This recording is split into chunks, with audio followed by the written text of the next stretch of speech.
저는 쌍둥이를 잃었습니다. 그리고 사흘 뒤 시어머니는 제게 400포기 김장을 시켰습니다. 상처난 손에 고춧가루가 스며들어 피가 흘러도 그 정도는 별일 아니다라며 제 고통을 지워버렸죠. 결국 바닥에 쓰러진 저는 정신이 희미해지는 순간 대문 너머로 그 사람을 보았습니다. 평생 한 번도 보지 못한 얼굴이었어요. 분노로 떨리는 남편. 그리고 그가 단번에 내려버린 결심은 제 인생을 완전히 뒤바꿔 놓았습니다. 지금부터 말씀드릴 이 이야기는 어떤 며느리도 어떤 아내도 절대로 남의 일이라 할 수 없는 현실입니다. 안녕하세요. 재미있는 이야기로 여러분과 소통하고 싶어서 담장위 라디오를 운영하고 있는 DJ 임영훈입니다. 매일 재미있는 이야기를 전해드릴 수 있도록 구독과 좋아요로 저에게 힘을 실어주세요. 그리고 여러분과 소통하고 싶습니다. 댓글에 간단한 인사, 이야기에 대한 감상평, 하고 싶은 말, 어떤 것이든 남겨주시면 여러분과 매일 소소한 대화를 나눌 수 있는 좋은 시간이 될 것 같습니다. 감사합니다. 그럼 이야기 시작하겠습니다. 저는 최유진입니다. 올해 33살이고요. 프리랜서로 에세이를 쓰며 살고 있어요. 조용한 성격이라 사람들 앞에 나서는 걸 좋아하지 않지만 글로는 제 마음을 솔직하게 표현할 수 있거든요. 요즘 제게는 특별한 일이 생겼습니다. 바로 쌍둥이를 임신한 거죠. 결혼한 지 3년 만에 찾아온 소중한 선물이었어요. 남편 지우와 함께 아기 이름을 정하는 것만으로도 매일이 설레고 행복했습니다. 여보, 이름 어떻게 지을까요? 남편은 저녁마다 제 배를 쓰다듬으며 물었어요. 아직 성별도 모르는 상태였지만 우리는 벌써부터 아이들의 미래를 그려보곤 했죠. 아직 시간이 있잖아요. 천천히 생각해봐요. 저는 남편의 손 위에 제 손을 올리며 대답했습니다. 그때마다 뱃속 아이들이 움직이는 것 같아서 신기했어요. 그런데 우리 부부보다 더 들뜬 사람이 있었습니다. 바로 시어머니인 박말순 여사였죠. 여사는 우리 부부, 특히 손주에 대한 관심이 유난했어요. 유진아, 임신부는 찬 것 먹으면 안 된다. 시어머니는 제가 냉장고에서 물을 꺼낼 때마다 말씀하셨어요. 어릴 때부터 전통을 중시해 오신 분이라 임신과 출산에 관한 옛 방식들을 고집하셨죠. 어머니, 요즘은 의학이 발달해서 그렇게까지 하지 않아도 돼요. 제가 조심스럽게 말씀드리면 시어머니는 고개를 저으셨어요. 그래도 조심하는 게 좋아. 우리 집안대를 이을 소중한 아이들인데. 시어머니에게 이번 임신은 단순히 손주를 얻는 것 이상의 의미였습니다. 가족의 계보를 이어가는 중요한 일이었죠. 그래서 더욱 신경을 쓰시는 것 같았어요. 가을이 깊어갈 무렵이었습니다. 단풍잎들이 붉게 물들고 바람이 차가워지던 그때 정기검진일이 다가왔어요. 임신 20주차에 접어든 시점이었죠. 어머니, 같이 가실 거예요? 저는 시어머니께 조심스럽게 물어봤습니다. 지난 검진 때부터 함께 나서시던 분이라 이번에도 따라오실 것 같았거든요. 당연히 가야지. 손주들 상태를 확인해야 하는데. 시어머니는 당연하다는 듯 대답하셨어요. 사실 저는 혼자 가고 싶었지만 시어머니의 마음도 이해할 수 있었습니다. 검진 당일 병원 주차장에 도착했을 때 시어머니는 평소보다 더 들뜬 모습이었어요. 오늘 성별도 알 수 있다면서? 얼마나 기다려왔는지 몰라. 시어머니는 제 팔을 붙잡으며 말씀하셨습니다. 저도 궁금하기는 마찬가지였어요. 남편 지우는 회사 일로 못 온다고 했지만 결과는 꼭 알려달라고 당부했었죠. 산부인과는 평소처럼 많은 임신부들로 붐비고 있었습니다. 대기실에 앉아 순서를 기다리는 동안 시어머니는 계속 제게 이것저것 당부하셨어요. 걸음 조심히 걸어야 하고 무거운 것 들면 안 되고. 네, 어머니. 알고 있어요. 저는 고개를 끄덕이며 대답했습니다. 솔직히 조금 부담스럽기도 했지만 시어머니의 마음이 나쁘지 않다는 걸 알고 있었거든요. 드디어 제 차례가 되었습니다. 진료실 문을 열고 들어서니 담당 의사 선생님이 환하게 웃으며 맞아주셨어요. 유진 씨, 어서 오세요. 오늘 아이들 상태 확인하러 오셨죠? 네, 선생님. 잘 자라고 있는지 궁금해서요. 저는 검사용 침대에 누우며 대답했습니다. 시어머니는 제 옆 의자에 앉아 초음파 화면을 뚫어져라 바라보고 계셨어요. 의사 선생님이 초음파 기계를 준비하며 말씀하셨습니다. 20주 차면 성별도 확인할 수 있고 아이들 발달 상태도 자세히 볼 수 있어요. 젤을 배에 바르고 탐촉자를 대는 순간 화면에 아이들의 모습이 나타났습니다. 여전히 신기하고 감동적인 순간이었어요. 그런데 시간이 지나면서 의사 선생님의 표정이 조금씩 굳어지기 시작했습니다. 평소보다 오래 화면을 들여다보시며 탐촉자를 이리저리 움직이셨어요. 선생님, 무슨 문제라도 있나요? 제가 불안한 마음에 물어보니 선생님은 잠시 망설이시더니 대답하셨습니다. 좀 더 자세히 확인해 보겠습니다. 그 순간 가슴이 철렁했어요. 시어머니도 제 손을 꼭 잡으며 걱정스러운 표정을 지으셨죠. 몇 분이 더 지난 후 의사 선생님이 심각한 표정으로 입을 열었습니다. 죄송합니다. 두 아기 모두 심장 소리가 들리지 않네요. 그 말이 무슨 뜻인지 한 번에 이해할 수 없었습니다. 저는 멍하니 의사 선생님을 바라보며 되물었어요. 그게 무슨 말씀이신가요? 태아 사망입니다. 언제부터인지는 정확히 알 수 없지만 현재 두 아기 모두 생명 징후가 없는 상태예요. 그 순간 세상이 무너져 내리는 것 같았습니다. 귀가 먹먹해지고 눈앞이 흐려졌어요. 숨을 쉬는 것조차 힘들었죠. 이럴 수가. 시어머니의 떨리는 목소리가 들렸습니다. 저는 고개를 돌려 시어머니를 바라봤는데 여사의 얼굴이 새하얗게 질려 있었어요. 앞으로 어떻게 해야 하나요? 제가 가까스로 목소리를 짜내어 물어보니 의사 선생님이 조심스럽게 설명해 주셨습니다. 우선 입원하셔서 분만 유도를 해야 합니다. 자연분만이 어머니께 가장 안전한 방법이에요. 진료실을 나온 후 복도에서 시어머니가 주저앉으며 통곡하기 시작했습니다. 그 모습을 보니 제 마음도 더욱 아팠어요. 내가 뭘 잘못했나? 우리 손주들을. 시어머니의 울음소리가 병원 복도에 메아리 쳤습니다. 지나가는 사람들이 걱정스럽게 바라봤지만 저는 위로할 힘도 없었어요. 남편에게 전화를 걸어야 했습니다. 하지만 손이 떨려서 제대로 번호를 누르기도 어려웠죠. 몇 번 시도 끝에 겨우 통화가 연결되었어요. 여보, 검진 어떻게 됐어요? 남편의 밝은 목소리가 들려왔습니다. 그 순간 눈물이 왈칵 쏟아졌어요. 지우야, 아이들이. 무슨 일이에요? 무슨 일 있었어요? 남편의 목소리가 급하게 변했습니다. 저는 울음을 참으며 가까스로 상황을 설명했어요. 지금 당장 갈게요. 어머니랑 거기서 기다려요. 전화를 끊고 나니 더욱 허무했습니다. 어제까지만 해도 아이 이름을 고민하며 행복해했는데 하루 만에 모든 게 달라져 버렸어요. 시어머니는 여전히 복도 의자에 앉아 훌쩍이고 계셨습니다. 제가 옆에 앉자 여사가 제 손을 잡으며 말씀하셨어요. 유진아, 미안하다. 내가 너무 성급했나 봐. 어머니 잘못이 아니에요. 아무도 예상할 수 없었던 일이잖아요. 하지만 제 마음도 무너져 내리고 있었습니다. 뱃속에서 조용해진 아이들을 생각하니 숨이 막혔어요. 앞으로 어떻게 이 상황을 받아들이고 극복해야 할지 막막했습니다. 사산 이후 제가 퇴원한 것은 며칠 뒤였습니다.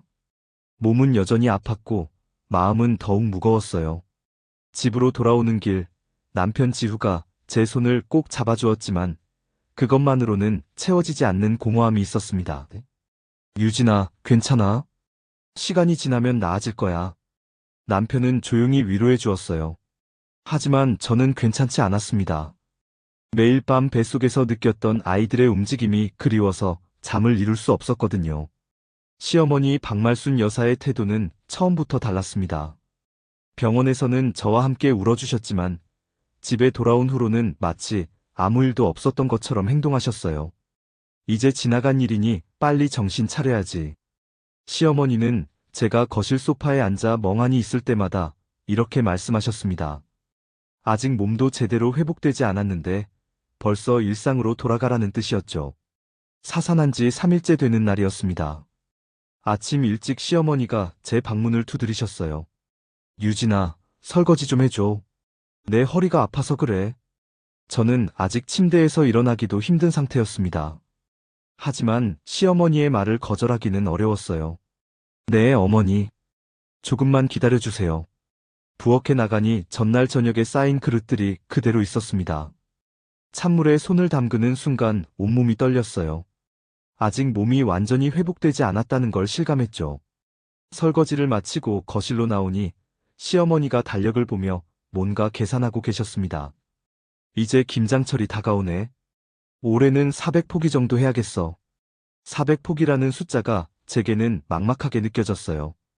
평소라면 큰 일이 아니었겠지만 지금 제 상황에서는 감당하기 어려워 보였거든요. 어머니, 제가 조심스럽게 말을 꺼내려 하니 시어머니가 손을 들어 저를 막으셨어요. 유진아, 며느리 된 도리가 있는 거야. 옛날에는 애 낳고 바로 들릴 나갔는데 요즘 젊은이들은 너무 연약해. 시어머니의 목소리에는 차가운 기운이 섞여 있었습니다. 저는 더 이상 할 말을 찾을 수 없었어요. 그날 밤 남편에게 이야기했습니다. 지우야, 어머니가 김장 준비를 하라고 하시는데? 지금? 아직 몸도 안 좋은데? 남편은 놀란 표정을 지었어요. 하지만 곧 어려운 얼굴이 되더니 한숨을 쉬었습니다. 미안해, 유진아. 내가 어머니께 말씀드릴게. 그런데 다음날 남편에게 갑작스럽게 출장이 잡혔다는 연락이 왔어요. 일주일 정도 집을 비워야 한다고 했습니다. 정말 미안해. 이런 때 나가기 싫은데 어쩔 수 없는 일이야. 남편은 죄송해하며 짐을 쌌어요. 저는 괜찮다고 했지만 속으로는 불안했습니다. 남편이 떠난 다음 날 시어머니는 본격적으로 김장 준비를 시작하셨어요. 유진아, 오늘 배추 주문한 게 온다. 받아서 다듬어야 해. 저는 아직도 몸 여기저기가 아팠지만 거부할 수 없었습니다. 시어머니의 눈빛이 예전과 달라져 있었거든요. 오후에 트럭이 와서 배추를 내려놓고 갔습니다. 마당에 산처럼 쌓인 배추를 보니 현기증이 났어요. 400포기가 이렇게 많은 양인지 몰랐습니다. 다 오늘 안에 다듬어야 해. 내일부터 절여야 하거든. 시어머니는 제게 고무장갑을 건네며 말씀하셨어요. 저는 마당 한 구석에 돗자리를 깔고 앉아 배추 다듬기를 시작했습니다. 첫 번째 배추를 들어 올리는 순간 하복부에 찌릿한 통증이 왔어요. 아직 몸이 회복되지 않았다는 신호였죠. 하지만 시어머니 앞에서 아프다고 말할 수는 없었습니다. 겉잎은 다 떼내고 뿌리 부분도 깨끗하게 정리해야 해. 시어머니는 저 옆에 앉아 시범을 보여주셨어요. 그런데 여사의 손놀림은 빨랐지만 제 손은 자꾸 떨렸습니다. 해가 질 무렵까지 겨우 반 정도를 마쳤어요. 손끝은 배추의 거친 잎에 쓸려 빨갛게 부어올랐습니다. 오늘은 여기까지 하고 내일 마저 하자. 시어머니가 일어서며 말씀하셨어요. 저는 온몸이 쑤시고 아팠지만 네라고 대답할 수밖에 없었습니다. 다음 날 아침 몸을 일으키는 것조차 힘들었습니다. 하지만 시어머니는 벌써 마당에서 기다리고 계셨어요. 유진아, 빨리 나와. 오늘 다 끝내야 해. 남은 배추를 다듬는 동안 계속 출혈이 있었습니다. 화장실에 갈 때마다 걱정이 됐지만 시어머니께는 말할 수 없었어요.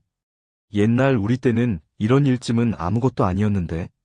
시어머니는 중간중간 이런 말씀을 하셨습니다. 마치 제가 너무 나약하다는 뜻으로 들렸어요. 배추 다듬기가 끝나고 이틀 뒤 본격적인 김장이 시작됐습니다. 마당에는 커다란 고무 대야들이 놓여 있었고 그 안에는 찬물이 가득 담겨 있었어요. 이제 절인 배추를 씻어야 해. 물이 차니까 조심해. 저는 고무장갑을 끼고 대야 앞에 앉았습니다. 찬물에 손을 담그는 순간 온몸이 오싹했어요. 11월의 날씨는 이미 겨울이었거든요. 배추 한 포기 한 포기를 들어 올려 찬물에 헹구는 작업이 계속됐습니다. 고무장갑을 껴도 찬 기운이 스며들어왔어요. 몇 시간이 지나자 손끝 감각이 없어졌습니다. 아직도 이것밖에 못했어? 속도를 좀 내야지. 시어머니는 제 옆에서 훨씬 빠른 속도로 배추를 씻고 계셨어요. 저는 더 빨리 하려고 노력했지만 몸이 따라주지 않았습니다. 점심시간도 제대로 못 쉬고 계속 일해야 했어요. 시어머니는 간단히 라면을 끓여주시며 말씀하셨습니다. 빨리 먹고 다시 시작하자. 오늘 안에 끝내야 해. 오후가 되자 손끝이 갈라지기 시작했습니다. 고무장갑 안쪽에서 따가운 느낌이 들었어요. 장갑을 벗고 보니 여러 곳에 상처가 생겨 있었습니다. 어머니, 손이 좀. 제가 조심스럽게 말씀드리니 시어머니가 흘끗 보시더니 고개를 저으셨어요. 그 정도는 괜찮아. 계속해. 저는 밴드도 붙이지 못하고 다시 일을 계속해야 했습니다. 찬물에 상처가 닿을 때마다 아팠지만 참을 수밖에 없었어요. 해가 지고 나서야 겨우 배추 씻기가 끝났습니다. 이제 양념을 버무리는 일이 남아 있었어요. 내일은 새벽부터 시작해야 해. 양념 만드는 게 제일 중요하거든. 시어머니의 말을 듣고 있는데 갑자기 어지러움이 느껴졌습니다. 하복부 통증도 심해졌어요. 무리를 했다는 걸 알 수 있었습니다. 그날 밤 화장실에서 출혈량이 늘어난 걸 확인했습니다. 병원에 가야 할 것 같았지만 내일 김장을 마쳐야 한다는 부담 때문에 망설여졌어요. 침대에 누워서도 잠이 오지 않았습니다. 아이들을 잃은 슬픔도 채가시지 않았는데 이런 일까지 감당해야 하는 현실이 너무 무거웠어요. 새벽 5시 시어머니가 문을 두드리며 깨우셨습니다. 유진아, 일어나. 양념 만들어야 해. 저는 온몸이 아팠지만 일어날 수밖에 없었습니다. 부엌에 가니 이미 고춧가루며 젓갈이며 온갖 재료들이 준비되어 있었어요. 양념은 정성스럽게 만들어야 해. 손으로 직접 버무려야 맛이 나거든. 시어머니는 커다란 볼에 재료들을 넣고 저에게 버무리라고 하셨습니다. 고춧가루가 상처난 손끝에 닿을 때마다 화끈거렸어요. 몇 시간 동안 양념 버무리기를 계속하니 손등까지 빨갛게 부어올랐습니다. 그래도 시어머니는 멈추라고 하지 않으셨어요. 이제 배추에 양념을 발라야 해. 하나하나 정성껏 해야 해. 400포기의 배추에 양념을 바르는 일은 끝이 없어 보였습니다. 저는 계속 허리를 굽히고 앉아서 일해야 했어요. 오후가 되자 더 이상 견딜 수 없을 정도로 몸이 아팠습니다. 하복부 통증은 점점 심해졌고 출혈도 계속되고 있었어요. 그때 남편에게서 전화가 왔습니다. 여보, 김장 어떻게 돼가요? 남편의 목소리를 듣는 순간 눈물이 날 것 같았습니다. 하지만 시어머니가 바로 옆에 계셔서 제대로 말할 수도 없었어요. 잘하고 있어요. 걱정 마세요. 저는 가까스로 대답했습니다. 정말로는 도움이 필요했지만 그런 말은 할 수 없었거든요. 저녁 무렵이 되어서야 김장이 모두 끝났습니다. 마당에는 김치가 담긴 항아리들이 일렬로 놓여 있었어요. 시어머니는 만족스러운 표정이었습니다. 수고했어, 유진아. 이제야 제대로 된 며느리 같네. 시어머니의 그 말을 듣는 순간 제 가슴 속에서 뭔가가 무너져 내렸습니다. 아이들을 잃은 슬픔도 달래지지 않은 채로 이런 고통까지 견뎌내야 하는 현실이 너무 억울했어요. 그날 밤 화장실에서 더 많은 피를 보았습니다. 분명히 병원에 가야 할 상황이었지만 시어머니께 말씀드리기가 두려웠습니다. 혹시 또 나약하다고 생각하실까 봐서요. 김장 첫날, 시계가 새벽 5시를 가리키고 있을 때 시어머니의 문 두드리는 소리가 들렸습니다. 저는 간신히 몸을 일으켜 문을 열었어요. 유진아, 일어났지? 오늘이 제일 중요한 날이야. 시어머니 박말순 여사는 벌써 앞치마까지 메고 계셨습니다. 여사의 눈빛에는 어제와 다른 날카로움이 있었어요. 네, 어머니. 지금 나갈게요. 저는 아직도 몸이 무거웠지만 마당으로 나갔습니다. 어둠 속에서도 하얗게 절여진 배추들이 보였어요. 400포기라는 숫자가 현실로 다가왔습니다. 오늘 안에 다 끝내야 해. 이웃들 시선도 있고 우리 집 체면도 있거든. 시어머니는 전등을 켜며 말씀하셨어요. 체면이라는 단어가 제게는 무겁게 들렸습니다. 첫 번째 배추를 들어 올리는 순간 하복부에 찌릿한 통증이 왔어요. 어제보다 더 심했습니다. 하지만 시어머니 앞에서 아프다고 말할 수는 없었어요. 손질할 때 꼼꼼히 해야 해. 대충 하면 김치 맛이 안 나거든. 시어머니는 제 옆에 앉아 시범을 보여주셨습니다. 여사의 손놀림은 기계처럼 정확했어요. 하지만 제 손은 계속 떨렸습니다. 1시간이 지나자 손끝이 퉁퉁 부어올랐어요. 소금에 절인 배추를 만지다 보니 상처가 더 깊어졌습니다. 장갑을 껴도 소금기가 스며들어왔어요. 속도가 너무 느려. 이러다가 언제 끝내려고 그래? 시어머니의 목소리가 점점 차갑게 변했습니다. 저는 더 빨리 하려고 애썼지만 몸이 말을 듣지 않았어요. 아침 7시가 되자 온 손가락에 피가 맺히기 시작했습니다. 고무장갑 안쪽이 빨갛게 물들었어요. 너무 아팠지만 계속 참아야 했습니다. 어머니, 잠깐 쉬어도 될까요? 제가 조심스럽게 물어보니 시어머니가 시계를 보며 고개를 저으셨어요. 아직 시간이 많이 남았는데 뭘 쉬어? 젊은 사람이 체력이 그것밖에 안 돼? 시어머니의 말에는 비난이 섞여 있었습니다. 저는 더 이상 아프다고 말할 수 없었어요. 오전 내내 계속 배추를 손질했습니다. 손목부터 팔뚝까지 아팠고 허리는 더 이상 펼 수 없을 정도였어요. 하지만 멈출 수가 없었습니다. 점심 무렵 갑자기 속이 메스꺼워졌어요. 토할 것 같은 느낌이 올라왔습니다. 저는 급하게 화장실로 뛰어갔어요. 왜? 변기에 대고 토하면서 눈물이 왈칵 쏟아졌습니다. 몸이 이렇게 말을 안 듣는 게 처음이었어요. 화장실에서 나오니 시어머니가 팔짱을 끼고 서 계셨습니다. 뭐 하느라고 이렇게 오래 있었어? 일은 누가 해? 죄송해요, 어머니. 속이 좀 안 좋아서. 속이 안 좋으면 약 먹고 일해야지. 이런 식으로 하면 언제 끝나겠어? 시어머니의 말씀이 너무 차가웠습니다. 제가 아픈 것보다 일을 마치는 게 더 중요해 보였어요. 다시 마당으로 나가서 배추 손질을 계속했습니다.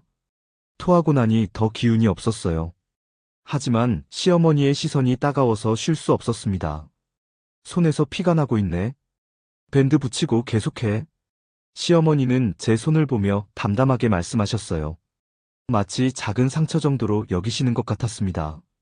저는 부엌에서 밴드를 가져다 손가락 여러 곳에 붙였어요. 하지만 소금물에 닿으면 밴드도 소용없었습니다. 어머니, 손이 너무 아픈데?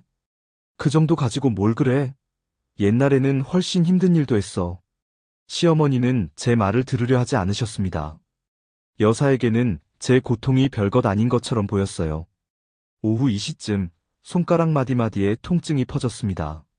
손목도 부어올라서 장갑을 끼기도 힘들었어요. 하지만 아직도 절반도 못 끝냈습니다. 이 속도로 하면 내일까지 가겠네. 빨리빨리 해야지. 시어머니는 계속 재촉하셨어요. 저는 이를 악물고 속도를 내려고 했지만 한계가 있었습니다. 허리는 더 이상 굽을 수 없을 정도로 아팠어요. 계속 앉아서 일하다 보니 엉덩이와 다리도 저려왔습니다. 어머니, 허리가 너무 아파서 잠깐만. 허리 아픈 건 나도 마찬가지야. 그래도 일은 해야지. 시어머니는 제 말을 자르며 대답하셨습니다. 여사도 같은 자세로 일하고 계셨지만 저와는 체력이 달랐어요. 오후 4시가 되자 몸 전체가 경직됐습니다. 목도 뒤로 젖혀지지 않았고 어깨도 돌처럼 굳어 있었어요. 그때 이웃집 아주머니가 담 너머로 인사를 하셨습니다. 말순 씨, 김장하시네요? 며느리가 열심히 하는구나. 그렇죠. 우리 유진이가 부지런해요. 시어머니는 밝게 웃으며 대답하셨어요. 하지만 제게는 전혀 다른 얼굴을 보이고 계셨습니다. 이웃이 지나간 후 시어머니가 저에게 말씀하셨어요. 봤지? 이웃들이 다 보고 있어. 우리 집 체면도 있는 거니까 대충 하면 안 돼.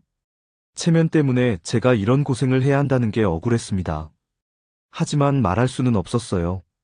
저녁이 되어서야 배추 손질이 끝났습니다. 마지막 배추를 정리할 때는 손의 감각이 거의 없었어요.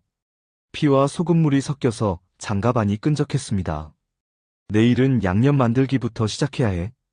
오늘보다 더 바쁠 거야. 시어머니의 말을 들으니 절망감이 몰려왔습니다. 오늘도 이렇게 힘든데 내일은 어떻게 버텨야 할지 막막했어요. 그날 밤 샤워를 하면서 거울을 봤습니다. 얼굴은 창백했고 눈 밑에는 다크서클이 짙게 생겨 있었어요. 며칠 사이에 많이 야위었습니다. 손을 씻으려고 하니 물이 닿을 때마다 따가웠어요. 상처가 생각보다 깊었습니다. 하지만 내일도 일해야 한다는 생각에 제대로 치료할 수도 없었어요. 침대에 누워서도 잠이 오지 않았습니다. 온몸이 쑤시고 아팠거든요. 특히 하복부 통증이 계속 심해져서 걱정됐습니다. 화장실에 갔더니 출혈량이 더 늘어났어요. 분명히 무리한 거였지만 시어머니께 말씀드릴 수는 없었습니다.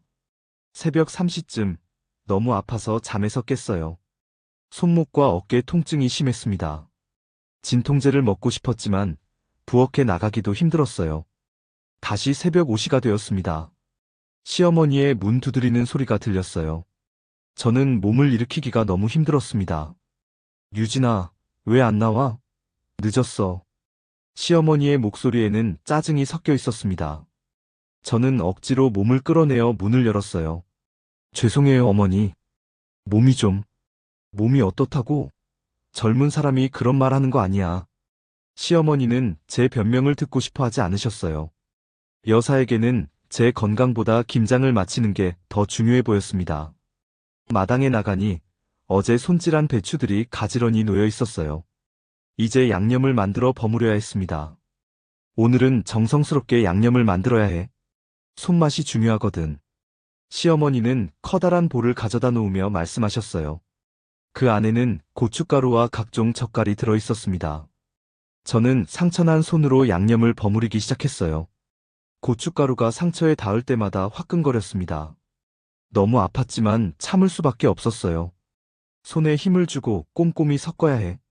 대충 하면 맛이 안 나. 시어머니는 제 옆에서 계속 지시하셨습니다. 저는 아픈 손으로 계속 양념을 치댔어요. 1시간이 지나자 손등까지 빨갛게 부어올랐습니다. 고춧가루 때문에 알레르기 반응까지 생긴 것 같았어요. 어머니, 손이 너무 아픈데 잠깐 쉬어도. 쉬지 말고 계속해. 양념이 굳으면 안 되거든. 시어머니는 제 요청을 단호하게 거절하셨어요. 저는 울고 싶었지만 눈물을 참았습니다. 남은 배추를 생각하니 절망감이 더욱 컸어요. 아직도 몇백 포기가 남아 있었고 하나하나에 양념을 발라야 했습니다. 언제 끝날지 알 수 없는 고통이었어요. 그 순간 정말로 이 상황에서 벗어나고 싶다는 생각이 들었습니다. 하지만 어디로 갈 수도 없었고 누구에게 도움을 청할 수도 없었어요. 저는 계속 참아야 했습니다. 셋째 날 아침이었습니다. 시계는 새벽 5시를 가리키고 있었지만 저는 침대에서 일어날 수가 없었어요. 온몸이 납덩이처럼 무거웠고 손목은 퉁퉁 부어서 움직일 수도 없었습니다. 유진아, 왜 안 나와? 오늘이 제일 중요한 날이라고 했잖아. 시어머니의 목소리가 문 밖에서 들려왔어요. 평소보다 더 날카로웠습니다. 저는 간신히 몸을 일으켜 문을 열었어요. 어머니, 죄송해요. 몸이 어떻다고? 오늘 마지막 양념 바르고 포장까지 끝내야 하는데. 시어머니 박말순 여사는 제 창백한 얼굴을 보고도 개의치 않으셨습니다. 여사의 눈에는 김장을 완성하는 것만 보였어요. 저는 비틀거리며 마당으로 나갔습니다.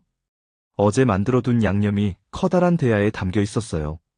빨간 고춧가루가 아침 햇살에 더욱 선명하게 보였습니다. 마늘을 더 다져야 해. 어제 부족했어.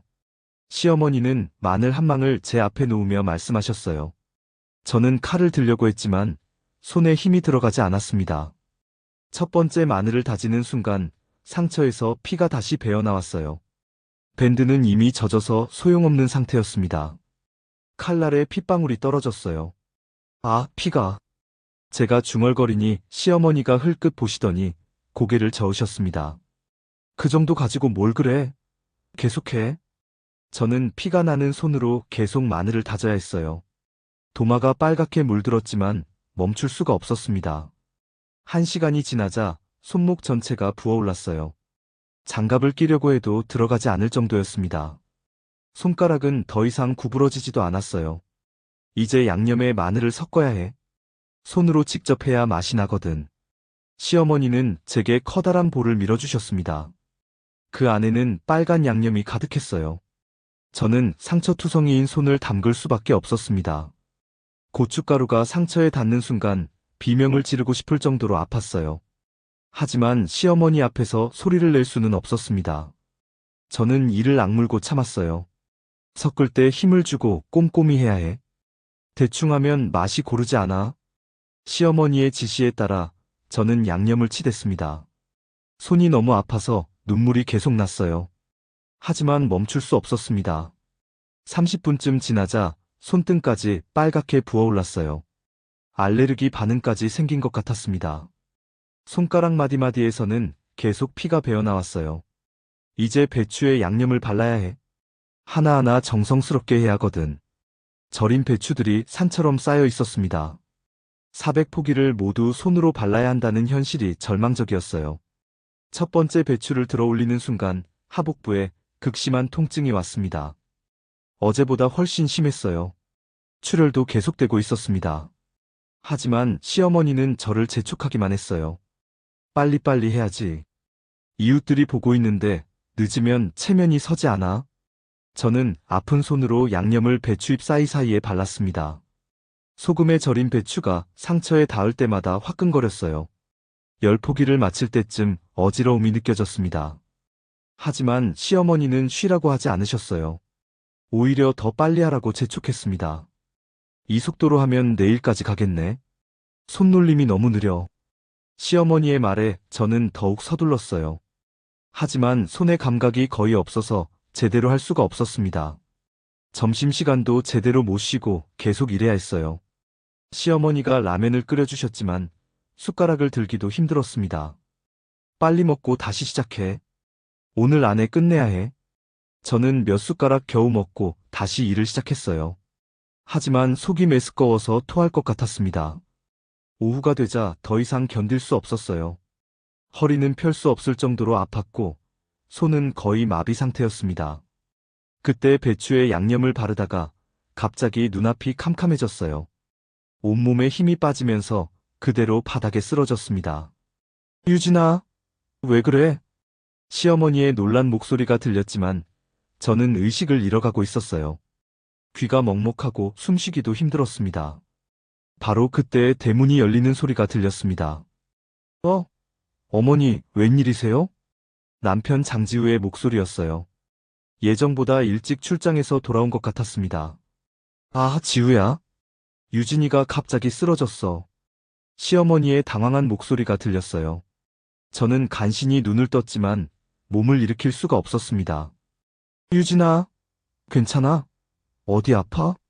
남편이 급하게 제게 달려왔어요. 그의 얼굴에는 충격과 걱정이 가득했습니다. 손이 너무 아파요. 저는 가까스로 말했어요. 남편이 제 손을 보는 순간 얼굴이 새하얗게 질렸습니다. 이게 뭐야? 손이 왜 이렇게 됐어? 제 손은 피투성이었고 곳곳이 갈라져 있었어요. 부어올라서 원래 모습을 알아볼 수 없을 정도였습니다. 어머니, 유진이 손이 왜 이래요? 남편이 시어머니를 돌아보며 물었어요. 목소리에는 분노가 섞여 있었습니다. 김장하다가 그렇게 된 거야. 별거 아니니까 신경 쓰지 마. 시어머니는 태연하게 대답하셨어요. 마치 저의 상처가 사소한 것처럼 말씀하셨습니다. 별거 아니라고요? 이게 별거 아니에요? 남편의 목소리가 높아졌어요. 저는 남편이 화내는 모습을 처음 봤습니다. 지우야, 목소리 낮춰. 이웃들이 들어. 시어머니가 남편을 제지하려 했지만 남편은 듣지 않았어요. 지금 당장 병원에 가야 해요. 이 상태로는 안 돼요. 남편이 저를 일으켜 세우려 하니 시어머니가 막아섰습니다. 김장이 아직 안 끝났는데 어디 가려고 그래? 오늘 안에 마쳐야 해. 김장이 중요해요? 사람이 중요해요?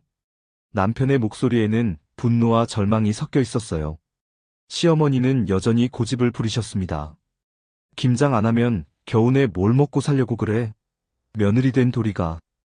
도리는 무슨 도리예요? 사람이 죽어가는데.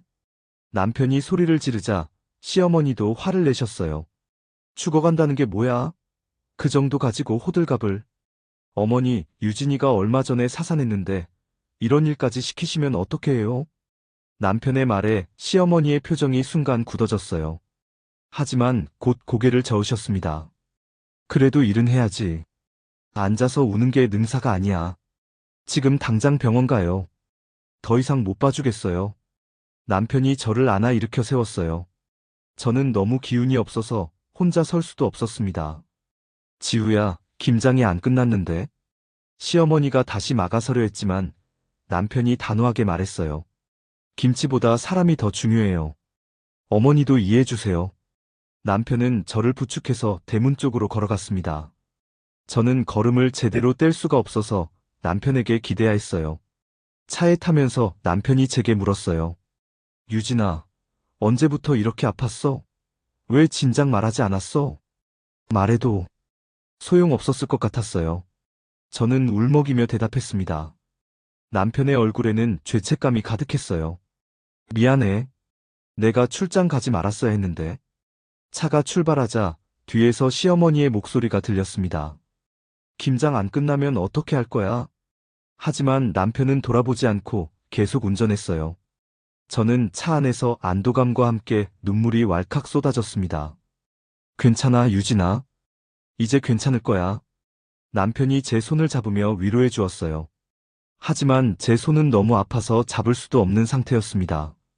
병원으로 가는 길, 저는 창밖을 바라보며 생각했어요. 이제야 이 지옥 같은 상황에서 벗어날 수 있다는 희망이 보였습니다. 하지만 동시에 불안했어요. 병원에서 돌아가면 또 어떤 일이 벌어질지 모르겠거든요. 시어머니는 분명히 화를 내실 것이고, 저는 또다시 그 상황을 견뎌야 할 것 같았습니다. 지우야, 앞으로 어떻게 될까요? 저는 남편에게 조심스럽게 물어봤어요. 남편은 잠시 말이 없다가 대답했습니다. 일단 치료받고 생각해보자. 지금은 네 건강이 가장 중요해. 저는 남편의 말에 고개를 끄덕였어요. 하지만 마음 한편으로는 앞으로 어떤 변화가 생길지 궁금했습니다. 이 일을 계기로 뭔가 달라질 수 있을까요? 병원이 가까워지면서 저는 새로운 결심을 하게 되었습니다. 더 이상 이런 식으로 살 수는 없다는 생각이 들었어요. 무엇인가 행동을 취해야 할 때가 온 것 같았습니다. 병원 응급실 문이 열리자 하얀 불빛이 눈을 찔렀습니다. 간호사들이 급히 달려와 저를 침대로 옮겼어요. 모든 것이 빠르게 돌아가는 것 같았습니다. 환자분, 의식은 있으세요? 간호사의 목소리가 멀리서 들려왔어요. 저는 간신히 고개를 끄덕였습니다. 하지만 온몸이 무거워서 제대로 반응하기 어려웠어요. 혈압이 너무 낮아요. 링거부터 맞추겠습니다. 간호사가 제 팔에 바늘을 찔렀어요. 차가운 링거액이 혈관으로 들어오면서 조금씩 정신이 또렷해졌습니다. 응급실 침대에 누워서 천장을 바라보니 어릴 적 생각이 났어요.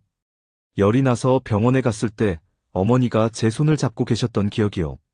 그때는 아프면 누군가 돌봐주는 게 당연했는데 언제부터 혼자 견뎌야 하는 일이 됐을까요?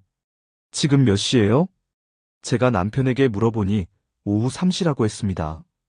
김장을 시작한 지 10시간이 넘게 지난 시점이었어요. 담당 의사가 들어와서 제 상태를 확인하기 시작했습니다.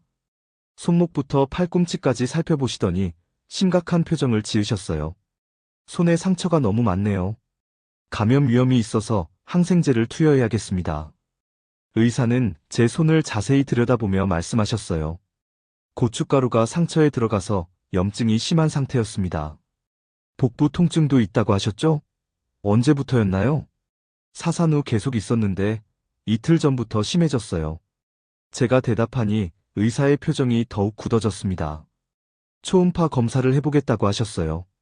검사 결과 자궁 내부에 염증이 있다는 진단이 나왔습니다. 사산 후 충분히 회복하지 못한 상태에서 무리를 했기 때문이라고 했어요. 현재 상태로는 당분간 절대 안정이 필요합니다. 탈수도 심하고 출혈도 계속되고 있어요. 의사는 남편에게도 설명해 주셨습니다. 적어도 일주일은 입원해야 한다고 했어요. 남편은 제 옆에서 계속 손을 잡아주고 있었습니다. 그런데 제 손이 너무 아파서 잡히지도 않았어요. 남편의 얼굴에는 죄책감과 걱정이 가득했습니다. 간호사가 상처 치료를 시작했어요. 소독약을 바를 때마다 따가웠지만 김장할 때보다는 훨씬 견딜만 했습니다. 누군가 제 아픔을 돌봐준다는 것만으로도 위로가 됐어요. 산모가 이 정도 노동을 하는 건 정상이 아닙니다. 의사가 남편에게 조용히 말씀하셨어요. 목소리에는 우려가 섞여 있었습니다. 김장을 도와드린 것뿐인데. 남편이 망설이며 대답하자 의사가 고개를 저었습니다. 사산 후 3일 만에 이런 강도 높은 일을 시키는 건 명백한 건강 위협이에요. 의사의 단호한 말에 남편이 말을 잇지 못했어요. 저도 그제야 제가 얼마나 무리한 일을 겪었는지 깨달았습니다. 링거를 맞으니 조금씩 기운이 돌아왔어요. 하지만 손은 여전히 아팠고 하복부 통증도 계속됐습니다. 그때 의료사회복지사가 병실로 들어왔습니다. 중년 여성분이었는데 온화한 표정이셨어요.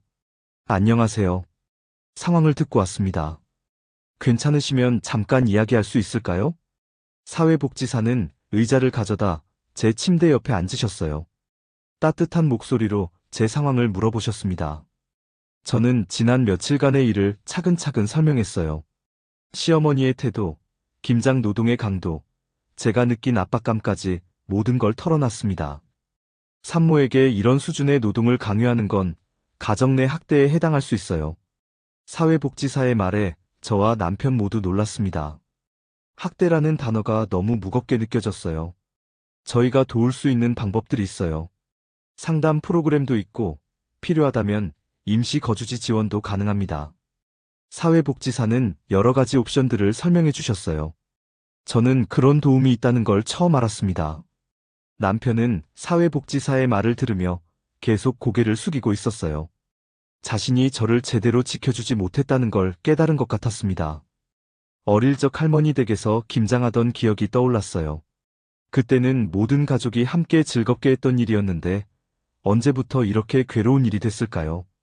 할머니는 항상 김치는 정성으로 담그는 거라고 하셨는데 지난 며칠간 저에게는 정성이 아닌 강요만 있었습니다. 유진 씨, 앞으로 어떻게 하고 싶으세요? 사회복지사가 제게 물어보셨어요. 저는 잠시 생각해봤습니다. 정말로 무엇을 원하는지 스스로에게 물어봤어요. 다시는 이런 일이 생기지 않았으면 좋겠어요. 제가 조심스럽게 대답하니 사회복지사가 고개를 끄덕이셨습니다. 그럼 남편분과 함께 상담을 받아보시는 게 어떨까요? 가족 갈등 해결에 도움이 될 거예요. 남편도 그러겠다고 대답했어요. 목소리에는 진심이 담겨 있었습니다. 사회복지사가 나간 후 남편이 제게 말했어요. 유진아, 정말 미안해. 내가 너를 지켜주지 못했어. 남편의 눈에는 눈물이 맺혀 있었습니다. 저도 울고 싶었지만 더 이상 눈물이 나지 않았어요. 이제라도 깨달아줘서 고마워요. 저는 남편에게 솔직한 마음을 전했습니다. 원망보다는 안도감이 더 컸어요. 다시는 어머니가 너한테 이런 일 시키지 못하게 할게. 약속해. 남편의 다짐을 들으며 저는 조금씩 희망을 느꼈습니다. 정말로 상황이 바뀔 수 있을까요? 저녁 무렵 시어머니에게서 남편 휴대폰으로 연락이 왔어요. 김장이 끝나지 않았다고 화를 내셨다고 합니다. 하지만 남편은 시어머니의 말을 듣지 않았어요. 유진이 회복될 때까지는 집에 돌아가지 않겠다고 단호하게 말씀드렸다고 했습니다. 그 말을 듣고 저는 정말로 남편이 변했다는 걸 느꼈어요. 예전에 남편이라면 어머니 말씀에 따랐을 텐데 이번에는 저를 우선시해 준 것 같았습니다. 밤이 되자 병실은 조용해졌어요. 남편은 보호자용 의자에서 잠들었고 저는 링거를 맞으며 천장을 바라봤습니다. 지난 며칠이 악몽처럼 느껴졌어요. 하지만 이제는 끝났다는 안도감이 들었습니다. 더 중요한 건 앞으로 어떻게 살아갈 것인가 하는 문제였어요. 의료진들이 저를 돌봐주는 모습을 보며 생각했어요. 사람은 아플 때 치료받는 게 당연한 권리라는 걸 새삼 깨달았습니다. 저도 그런 대우를 받을 자격이 있다는 생각이 들었어요.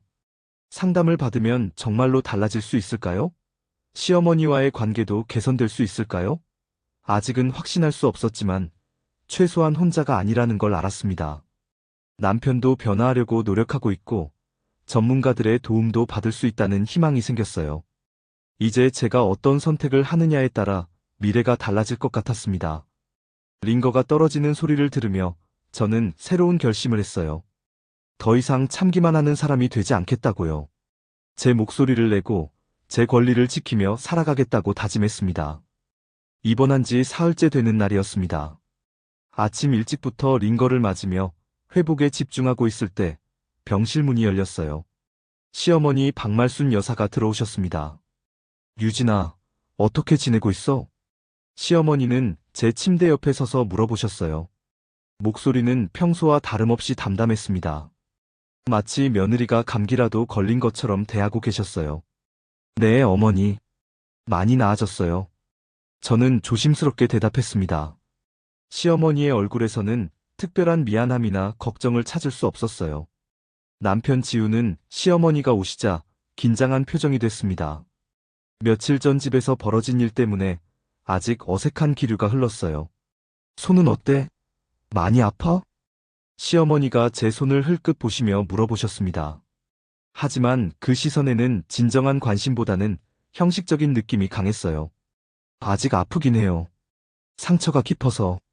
제가 대답하니 시어머니가 고개를 끄덕이셨어요. 젊은 사람은 금방 회복한다더라. 며칠 쉬면 괜찮을 거야. 시어머니의 말에는 여전히 제 고통을 가볍게 여기는 뉘앙스가 있었습니다. 마치 제가 과민 반응을 한 것처럼 말씀하고 계셨어요. 남편이 의자에서 일어나며 말했어요. 어머니, 의사 선생님이 심각한 상태였다고 하셨어요. 의사들은 원래 과장해서 말하는 거야. 별거 아닌 걸 크게 만들어서. 시어머니는 남편의 말을 일축하셨습니다. 여전히 상황의 심각성을 이해하지 못하고 계셨어요. 그때 담당 의사가 병실로 들어왔습니다. 회진 시간이었거든요. 의사는 시어머니를 보시더니 정중하게 인사하셨어요. 안녕하세요. 환자분 어머님이신가요? 네, 그렇습니다. 시어머니가 대답하시자 의사가 제 상태에 대해 설명하기 시작했습니다. 환자분 상태가 생각보다 심각했어요. 심한 탈수와 감염, 그리고 자궁 내 염증까지 있었거든요. 의사의 설명을 듣던 시어머니의 표정이 조금씩 굳어졌어요. 하지만 여전히 대수롭지 않게 여기는 기색이 역력했습니다. 산모가 사산 후 3일 만에 이런 강도 높은 노동을 하는 건 정상이 아닙니다. 의사가 더욱 명확하게 말씀하셨어요. 목소리에는 분명한 비판이 담겨 있었습니다. 김장 정도야 누구나 하는 일인데. 시어머니가 중얼거리시자 의사가 단호하게 말씀하셨어요. 이건 단순한 가사노동이 아닙니다. 학대에 해당하는 행위예요. 학대라는 단어가 병실에 울려 퍼졌습니다. 시어머니의 얼굴이 순간 새하얗게 변했어요. 뭐라고요? 학대라니요? 시어머니의 목소리가 높아졌습니다. 하지만 의사는 흔들리지 않고 계속 설명하셨어요. 산후 회복 기간에 이런 수준의 노동을 강요하는 건 명백한 건강 위협입니다. 법적으로도 문제가 될 수 있어요. 의사의 말을 들은 남편의 표정이 완전히 달라졌어요. 지금까지 억누르고 있던 감정이 폭발할 것 같았습니다. 의사가 나가신 후 병실은 무거운 침묵에 빠졌어요. 시어머니는 여전히 충격에서 벗어나지 못하고 계셨습니다. 어머니. 남편이 조용하지만 단호한 목소리로 말했어요. 저희 분가하겠습니다. 시어머니가 남편을 쳐다봤어요. 여사의 눈에는 믿을 수 없다는 표정이 가득했습니다. 뭐라고? 분가? 네, 어머니. 유진이가 더 이상 눈치 보며 살 수는 없어요. 남편의 목소리에는 확고한 결심이 담겨 있었어요. 저는 남편의 그런 모습을 처음 봤습니다. 지우야, 네가 미쳤구나. 어머니를 두고 어디로 가려고? 시어머니의 목소리가 떨렸어요. 분노와 당황이 뒤섞인 표정이었습니다. 유진이 건강이 회복되면 따로 집을 구할 거예요. 배은망덕한 놈. 누가 너를 키워줬는데 이래? 시어머니가 소리를 지르시자 다른 병실에서도 웅성거리는 소리가 들렸어요. 간호사가 조용히 해달라고 부탁드리러 왔습니다. 어머니, 목소리 좀 낮춰주세요. 여긴 병원이에요. 남편이 차분하게 말했지만 시어머니는 더욱 화를 내셨어요. 내가 목소리를 낮춰? 내 아들이 나를 버린다는데? 버리는 게 아니에요. 그냥 따로 살겠다는 거예요. 같은 말이지. 효도는 걔나 줘버렸구나. 시어머니의 말을 듣고 있던 저는 가슴이 답답했어요. 여전히 자신의 잘못은 인정하지 않고 남편만 탓하고 계셨거든요. 어머니, 제가 유진이를 지키지 못했어요. 다시는 그런 일이 없게 하려면 이 방법밖에 없어요. 남편의 말에 시어머니가 저를 쏘아봤어요. 마치 제가 남편을 꼬드긴 것처럼 보시는 눈빛이었습니다. 유진이가 너를 부추긴 거지? 원래 며느리라는 게 다 그래. 아니에요, 어머니. 이건 제가 결정한 일이에요. 남편이 단호하게 대답했어요. 시어머니는 더 이상 할 말이 없다는 듯 입을 다물었습니다. 이번 주 안에 이사 준비를 마치겠습니다. 남편의 선언에 시어머니가 충격을 받은 표정이었어요. 정말로 아들이 자신을 떠날 거라는 생각을 못 해보셨던 것 같았습니다. 지우야, 정말 후회하게 될 거야. 시어머니는 마지막으로 협박조의 말을 남기고 병실을 나가셨어요. 문을 세게 닫는 소리가 복도에 울렸습니다. 시어머니가 나간 후 남편이 제 침대 옆에 앉았어요. 얼굴에는 피로가 가득했지만 동시에 후련한 표정도 있었습니다. 유진아, 괜찮아? 깜짝 놀랐지? 고마워요. 저를 지켜줘서. 저는 진심으로 감사했어요. 남편이 이렇게까지 할 줄 몰랐거든요. 이튿날 오후 남편이 집에 다녀온 후 병실로 돌아왔어요. 얼굴에는 묘한 만족감이 있었습니다. 뭔 일이에요? 표정이 좀 이상해요. 제가 물어보니 남편이 웃으며 대답했어요. 집에서 정리 좀 하고 왔어. 남편의 말이 궁금했지만 자세히 묻지는 않았어요. 그런데 다음날 이웃집 아주머니가 병문안을 왔을 때 그 이유를 알 수 있었습니다. 유진아, 어제 집 앞이 난리였던데 뭔 일이야? 이웃 아주머니의 말에 남편이 웃으며 대답했어요. 아, 김치 버렸거든요. 김치를? 그 많은 걸 다? 네, 마당에 있던 데야 전부 다요. 저는 남편의 말을 듣고 깜짝 놀랐어요.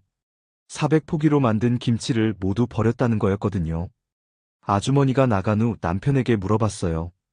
정말 김치 다 버린 거예요? 응. 하나도 안 남기고 다 버렸어. 남편의 표정은 담담했어요. 후회하는 기색은 전혀 없었습니다. 왜요? 아까운데. 네가 그 고생해서 만든 건데 그걸 어떻게 먹어? 보기만 해도 속이 뒤틀려. 남편의 말을 듣고 제 마음이 뭉클해졌어요. 그 김치들이 저에게는 고통의 상징이었거든요. 남편이 자세히 설명해줬어요. 집에 도착해서 마당을 본 순간 화가 치밀어 올랐다고 했습니다. 그 김치들을 보니 제가 당한 고통이 생생하게 떠올랐다는 거였어요. 대야를 하나씩 들어서 대문 밖으로 던졌어. 남편은 마당 가득 놓인 김치 대야들을 차례대로 들어 올렸다고 했어요. 무거웠지만 화가 나서 힘이 났다고 했습니다. 어머니가 뭐라고 하시던가요? 처음엔 뭐 하는 거냐고 소리치시더니 나중에는 그냥 보고만 계셨어. 시어머니도 남편의 행동이 워낙 단호해서 막지 못했다는 거였어요. 마지막에 어머니한테 말했어. 체면보다 아내가 더 중요하다고. 남편의 그 말을 들으니 정말로 많이 변했다는 게 느껴졌어요. 예전의 남편이라면 상상도 못할 행동이었거든요. 그리고 이사 준비도 시작했어. 우리 짐부터 정리하고 있어. 남편은 벌써 새 집을 알아보기 시작했다고 했어요. 저희 둘이 살 수 있는 작은 아파트를 찾고 있다고 했습니다. 정말 괜찮을까요? 어머니 혼자 두고. 저는 아직도 걱정됐어요. 시어머니를 혼자 두는 게 맞는 일인지 확신이 서지 않았거든요. 어머니는 혼자서도 잘 지내실 거야. 오히려 우리가 없으면 더 편하실지도 몰라. 남편의 말에 일리가 있었어요. 시어머니는 저희보다 자신의 방식대로 사는 걸 더 좋아하실 수도 있었습니다. 며칠 후 퇴원 준비를 하면서 남편이 말했어요. 집으로 바로 가지 말고 호텔에서 며칠 지내자. 이사 준비가 끝날 때까지만. 저는 그게 좋겠다고 생각했어요. 아직 시어머니와 마주칠 준비가 되어 있지 않았거든요. 퇴원하는 날 아침, 간호사가 제 손을 마지막으로 확인해 주셨어요. 상처는 많이 아물었지만 흉터가 남을 것 같다고 했습니다. 이 흉터들을 볼 때마다 이번 일을 기억하게 될 거예요. 저는 거울을 보며 생각했어요. 어쩌면 이 흉터들이 제게는 새로운 출발을 알리는 표시가 될 수도 있겠다는 생각이 들었습니다. 병원을 나서면서 남편이 제 손을 잡았어요. 이번에는 아프지 않았습니다. 치료를 잘 받아서 많이 나아졌거든요. 앞으로 어떻게 될까요? 제가 물어보니 남편이 밝게 웃었어요. 모르겠어. 하지만 지금보다는 나을 거야. 저도 그렇게 생각했어요. 비록 앞으로 어떤 일들이 기다리고 있을지 모르지만 최소한 혼자가 아니라는 걸 알았습니다. 차에 타면서 뒤를 돌아봤어요. 병원 건물이 점점 멀어져 갔습니다. 그곳에서의 며칠이 제 인생을 바꾼 전환점이 된 것 같았어요. 이제 정말로 새로운 시작이었습니다. 시어머니의 반응이 어떨지, 앞으로 어떤 어려움이 있을지 모르지만 저는 더 이상 혼자 견디지 않아도 된다는 확신이 들었습니다. 이번 넷째 날부터 저는 서서히 몸의 변화를 느끼기 시작했습니다. 링거를 맞으며 하루하루 지내다 보니 손에 부기도 빠지고 상처도 조금씩 아물어갔어요. 무엇보다 마음이 가벼워졌습니다. 아침마다 간호사가 제 상태를 확인해 주셨어요. 혈압도 정상으로 돌아왔고 출혈도 거의 멈췄다고 했습니다. 의사 선생님은 회복이 빠르다며 다행이라고 하셨어요. 많이 좋아지셨네요. 정신적 스트레스가 해소되니까 몸도 따라 나아지는 것 같아요. 의사의 말을 들으며 저는 마음의 평화가 얼마나 중요한지 깨달았습니다. 김장하느라 고생할 때는 몸과 마음이 모두 병들어 있었거든요. 다섯째 날 오후, 의료사회복지사 김은주 씨가 다시 병실을 방문했습니다. 지난번보다 더 자세한 상담을 위해서였어요. 유진 씨, 몸은 많이 좋아지셨죠? 오늘은 앞으로 계획에 대해 이야기해 볼까요? 김은주 씨는 따뜻한 미소를 지으며 제 침대 옆 의자에 앉으셨어요. 손에는 여러 가지 서류와 안내 책자를 들고 계셨습니다. 산후조리 지원 프로그램이 있어요. 특히 유진 씨 같은 경우에는 우선 지원 대상이 됩니다. 사회복지사는 산후조리원 비용 지원과 가사 도우미 서비스에 대해 설명해 주셨어요. 저는 그런 도움을 받을 수 있다는 걸 처음 알았습니다. 정말 제가 받을 수 있나요? 물론이에요. 가정 내 학대 피해자에 대한 지원책이거든요. 그 말을 들으니 제가 정말로 피해자였다는 걸 실감할 수 있었어요. 지금까지는 그저 힘든 시집살이 정도로 생각했는데 명확한 이름이 있었던 거였습니다. 임시 거주지 지원도 가능해요. 남편분과 함께 안전한 곳에서 지낼 수 있도록 도와드릴 수 있습니다. 김은주 씨는 여러 옵션들을 차근차근 설명해 주셨어요. 2개월간 임시 아파트를 제공받을 수 있고 그동안 새로운 집을 구하면 된다고 했습니다. 남편 지우도 관심 있게 들었어요. 그렇게 해주시면 정말 감사하겠습니다.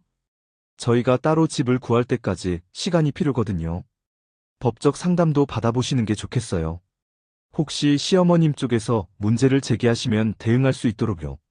사회복지사의 제안에 저는 고개를 끄덕였습니다. 시어머니가 가만히 있지 않을 것 같다는 예감이 들었거든요. 그날 저녁 남편이 새 집을 보러 다녀왔다고 했어요. 병원에서 그리 멀지 않은 곳에 작은 오피스텔을 하나 찾았다고 했습니다. 2층이고 햇빛도 잘 들어와. 무엇보다 조용한 동네라서 글쓰기에도 좋을 것 같아. 남편이 핸드폰으로 사진을 보여주었어요. 아담하고 깔끔한 공간이었습니다. 저는 그곳에서 새로운 시작을 하게 될 거라는 생각에 설렜어요. 보증금은 어떻게 해요? 회사에서 대출 받을 수 있어. 걱정 마. 남편은 이미 모든 계획을 세워놓았다는 듯 대답했어요. 저는 남편이 이렇게 적극적으로 나서는 모습이 새로웠습니다. 이번 일주일째 저의 대학 동기이자 오랜 친구인 수영이가 병문안을 왔어요. 연락을 받고 급히 달려왔다고 했습니다. 유진아, 정말 많이 힘들었구나. 왜 진작 말하지 않았어? 수영이는 제 손을 보며 눈물을 글썽였어요. 상처 자국들이 아직도 선명했거든요. 말해봤자 달라질 게 없을 것 같았어. 저는 솔직하게 대답했습니다. 그동안 저는 누구에게도 속마음을 털어놓지 못했어요. 세상이 많이 바뀌었어. 이제는 이런 일에 도움받을 수 있는 곳들이 많거든. 수영이는 제게 여러 단체들의 연락처를 적어주었어요. 여성인권상담소, 법률지원센터 등 제가 몰랐던 곳들이었습니다. 특히 여기는 가정폭력 피해자 지원을 전문으로 해. 무료 상담도 받을 수 있어. 수영이의 정보 덕분에 저는 더 많은 도움을 받을 수 있다는 희망을 품게 됐어요. 혼자가 아니라는 걸 새삼 느꼈습니다. 그런데 유진아, 앞으로 뭘 할 생각이야? 수영이의 질문에 저는 잠시 생각해봤어요. 사실 아직 구체적인 계획은 없었습니다. 일단 몸부터 회복하고 생각해볼 거야. 글은 계속 쓸 거지? 네가 쓴 에세이들 정말 좋았는데. 수영이의 말에 저는 깜짝 놀랐어요. 최근에는 글 쓸 마음도 생기지 않았거든요. 요즘은 글이 안 써져서. 당연하지. 이런 상황에서 글이 나오겠어? 하지만 이번 경험도 누군가에게는 도움이 될 수 있어. 수영이의 말을 듣고 보니 그럴 수도 있겠다는 생각이 들었어요. 제가 겪은 일들을 글로 써서 비슷한 상황에 있는 사람들에게 도움을 줄 수도 있겠다고 생각했습니다. 다음 날 아침, 저는 처음으로 펜을 들었어요. 병실에서 제공하는 메모지에 짧은 글을 써봤습니다. 고통의 시간은 끝이 있다. 아무리 어둡고 긴 터널이라도 언젠가는 출구가 나타난다. 중요한 건 포기하지 않고 도움을 요청하는 용기다. 몇 줄 안 되는 짧은 글이었지만 오랜만에 제 마음을 글로 표현할 수 있어서 기뻤어요. 손도 많이 나아져서 펜을 쥐는 것도 어렵지 않았습니다. 간호사가 제 글 쓰는 모습을 보고는 밝게 웃었어요. 많이 좋아지셨네요. 처음 오셨을 때는 펜도 제대로 못 드셨는데. 그때서야 저는 제가 얼마나 회복됐는지 실감할 수 있었습니다. 몸뿐만 아니라 마음도 건강해지고 있었어요. 오후에 법률 상담사가 병원으로 왔어요. 김은주 씨가 연결해준 무료 법률 지원이었습니다. 상담사는 여러 가지 상황을 가정해서 질문했어요. 저와 남편은 그런 것까지 생각하지 못했었거든요. 분가한다고 해서 부모님 부양 의무가 사라지는 건 아니에요. 하지만 이번 경우처럼 학대가 있었다면 상황이 다르죠. 상담사는 시어머니의 행동이 명백한 가정 폭력에 해당한다고 말했어요. 법적으로도 보호받을 수 있다고 했습니다. 필요하다면 접근 금지 명령도 신청할 수 있어요. 혹시 시어머님이 찾아와서 협박하거나 괴롭히시면요. 저는 그런 극단적인 상황까지는 가지 않기를 바랐지만 만약을 위해 알아둘 필요가 있다고 생각했어요. 이번 열흘째 퇴원 준비를 시작했습니다. 의사는 집에서도 며칠 더 안정을 취하라고 당부하셨어요. 상처는 거의 다 나았지만 몸 전체가 회복되려면 시간이 더 필요해요. 무리하지 마시고요. 저는 의사의 말을 귀담아 들었습니다. 다시는 무리하지 않겠다고 마음먹었거든요. 남편이 임시 거주지 열쇠를 받아왔어요.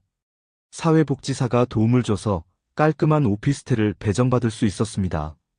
2개월 동안 무료로 쓸 수 있다고 해. 그동안 우리 집을 제대로 구하면 돼. 남편의 말에 저는 안도감을 느꼈어요. 당분간은 시어머니 걱정 없이 지낼 수 있을 것 같았습니다. 퇴원 전날 밤, 저는 창밖을 바라보며 지난 시간을 되돌아봤어요. 고작 열흘 전까지만 해도 절망적이었는데, 이제는 희망이 보였습니다.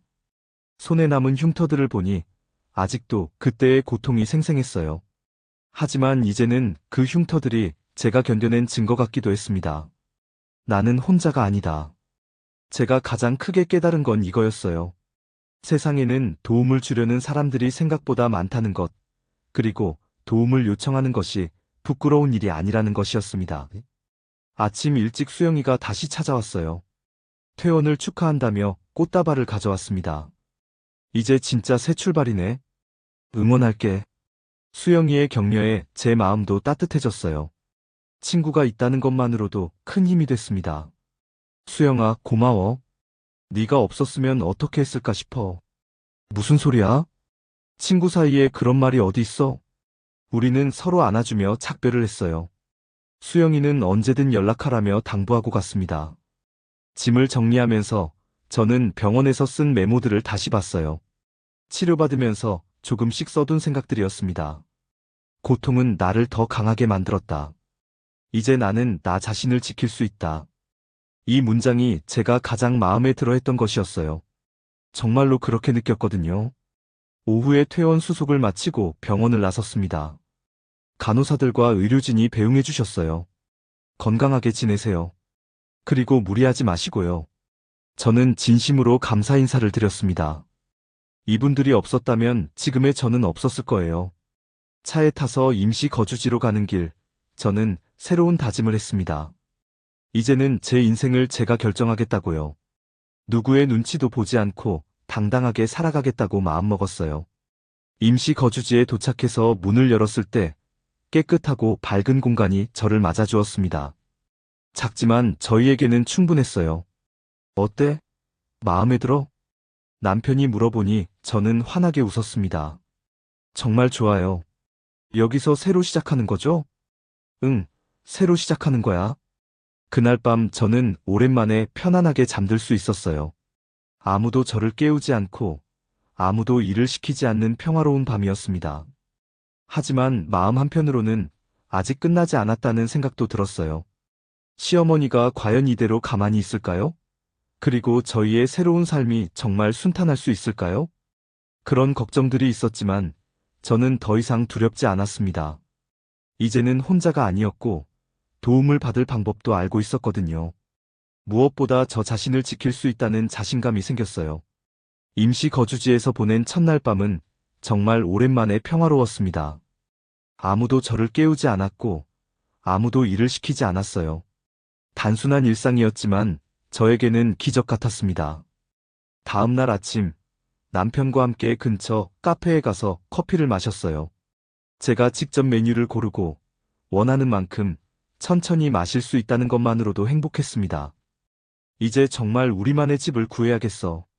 남편이 부동산 앱을 보며 말했어요. 저도 옆에서 함께 매물들을 살펴봤습니다. 너무 비싸지 않은 곳으로 하자. 월세는 50만 원 이하로. 저희 형편으로는 그 정도가 한계였어요.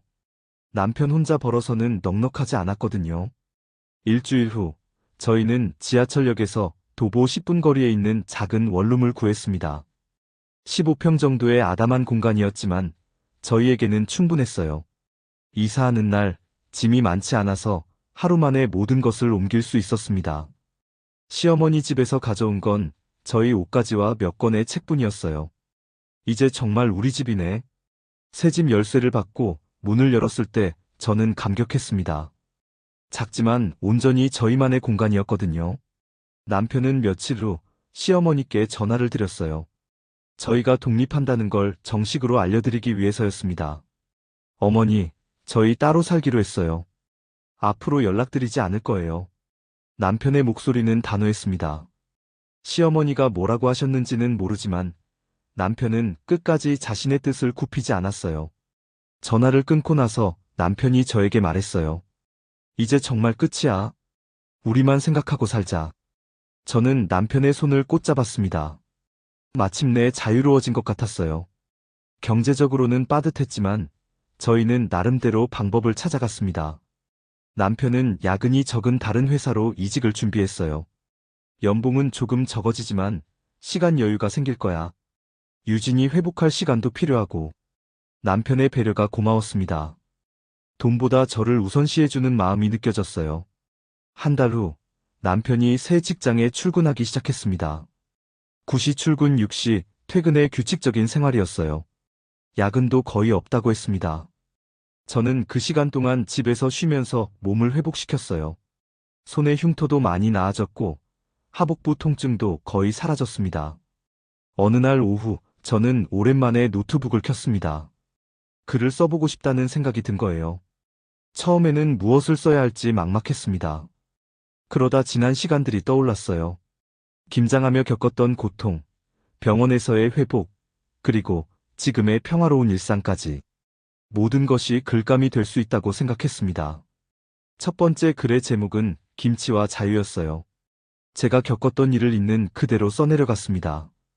글을 쓰면서 마음이 정리되는 느낌이었어요. 시어머니의 김장 노동으로 시작된 지옥 같은 며칠이 오히려 저에게는 새로운 시작의 기회가 되었습니다. 이런 문장들을 쓰면서 저는 제가 정말 많이 변했다는 걸 느꼈어요.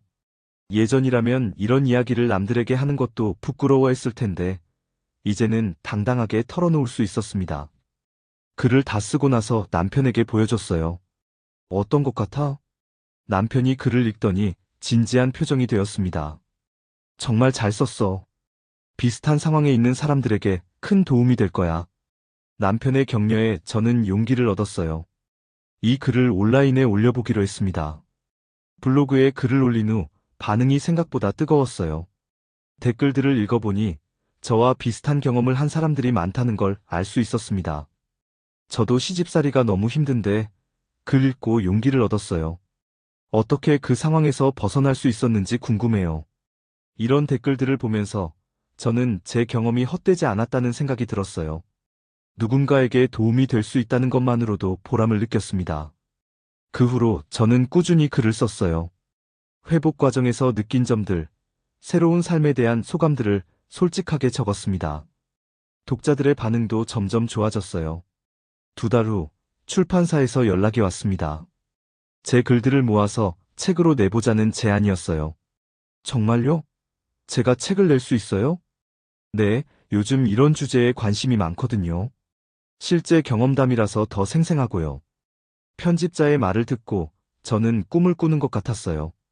예전에는 상상도 못했던 일이었거든요.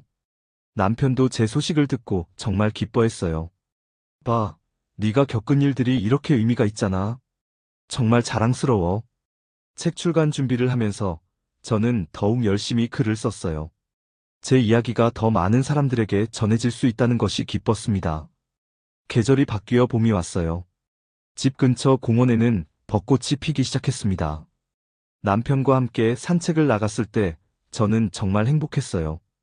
1년 전에는 이런 평범한 일상이 이렇게 소중한 줄 몰랐어. 벚꽃나무 아래에서 저는 남편에게 말했습니다.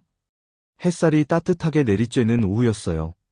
유진아, 정말 많이 달라졌어. 예전보다 훨씬 당당해 보여. 남편의 말을 듣고 저도 그렇다는 생각이 들었어요. 예전에 제가 아니었다면 이런 책을 쓸 생각도 못했을 거예요. 고마워, 지우야. 네가 저를 지켜줘서 여기까지 올 수 있었어. 우리가 함께 해낸 거지. 남편의 손을 잡고 걸으며 저는 미래에 대한 희망을 품었습니다. 아직 모르는 일들이 많았지만 이제는 무엇이든 해낼 수 있다는 자신감이 있었어요. 우리 잘하고 있어.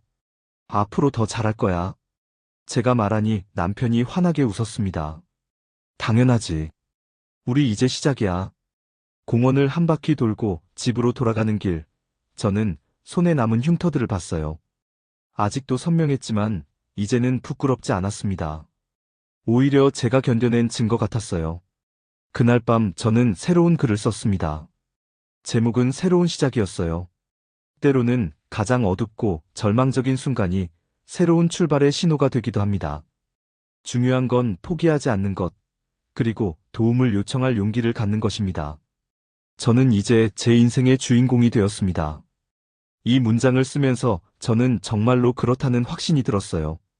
더 이상 누구의 눈치를 보지 않고 제가 원하는 삶을 살아갈 수 있다는 믿음이 생겼습니다.